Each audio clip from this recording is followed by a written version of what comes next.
नमस्कार. आज आपण बनवणार आहोत धाबा स्टाईल दाल खिचडी. त्याच्यासाठी मी इथे घेतली आहे मुगाची डाळ, तांदूळ, मसुरीची डाळ आणि तुरीची डाळ. याचे प्रमाण मी डिस्क्रिप्शन बॉक्समध्ये दिलेलं आहे. हे सर्व एकत्र मी धुवून घेतलं आणि पाणी ओतून दिलं आहे.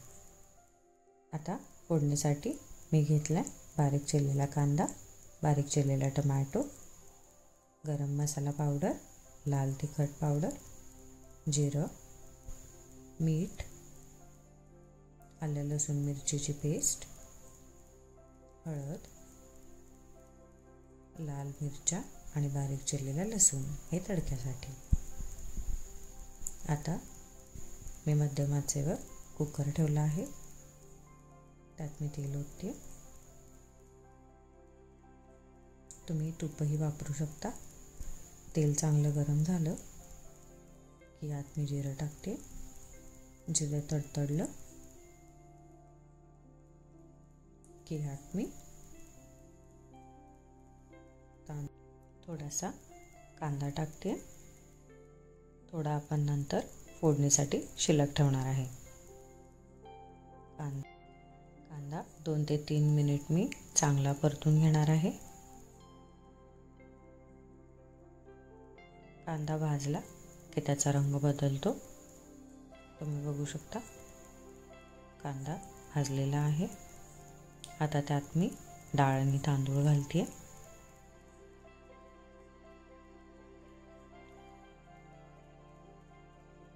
हे सर्व एकत्र मिक्स करून घ्यायचं आहे.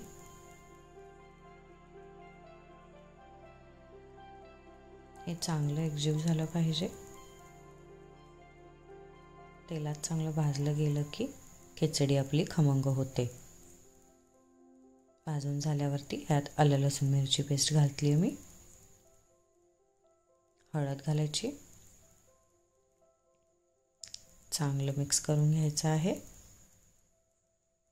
हे खाली चिकटतं, त्यामुळे एकसारखं हलवत राहायचं आहे. थोडं मीठ घालते आहे मी आणि डाळ आणि तांदूळ जे घेतलं आहे त्याच्या तिप्पट पाणी मी गरम करायला ठेवलं आहे. पाणी मी घालते त्यात.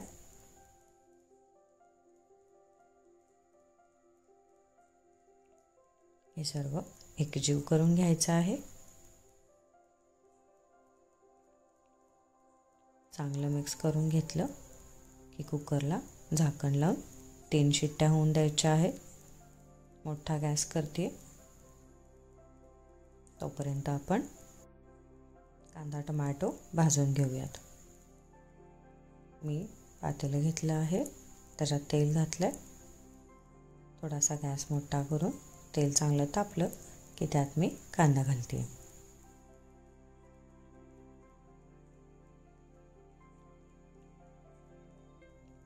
कांदा चांगला तेलात परतून घेते मी.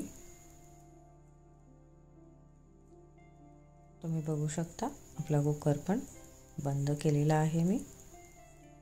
डाळ आणि तांदूळ एकत्र खिचडी आपली छान शिजलेली आहे. आता आपण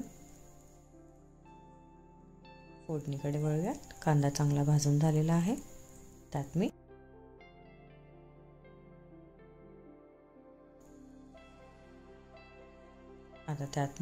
टोमॅटो ॲड करणार आहे. टोमॅटो पण चांगला तेलात परतून घ्यायचा आहे. 2 ते 3 मिनिट लागतील त्याला. टोमॅटो भाजला की त्याचा कलर बदलतो, बघू शकता तुम्ही. चांगला भाजून झालेला आहे. आता यात मी मसाले ॲड करणार आहे. लाल तिखट, गरम मसाला, मीठ आणि मी मॅगी मसाला घातला आहे यात. त्याने चव खूप वेगळी लागते. चांगलं परतून घ्यायचं आहे तेलात हे सर्व. थोडंसं पाणी घालते मी. मसाले जळू नयेत याच्यासाठी. त्याच्यात मी आपली शिजवलेली डाळ खिचडी घालते.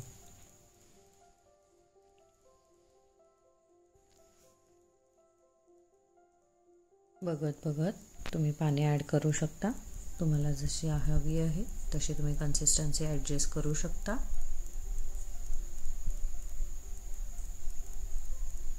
मी यात अजून थोडं पाणी ॲड केलेलं आहे,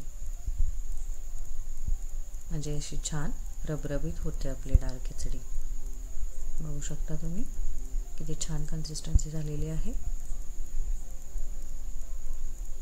आता झाकण लावून 2 मिनिटं मी वाफवून घेणार आहे. तोपर्यंत मी तडक्याची तयारी करते. तडक्याच्या पॅनमध्ये तेल घातलेलं आहे. तेल खूप चांगलं तापलं असलं पाहिजे. त्याच्यातच मी लाल मिरच्या आणि लसूण घालते. हे तडतडलं की आपण हे लगेचच आपल्या डाळ खिचडीमध्ये ओतणार आहोत. किती छान तडका दिसतोय आणि आपली डाळ खिचडी तयार आहे. रेसिपी आवडल्यास लाईक, शेअर आणि सबस्क्राईब करा. धन्यवाद.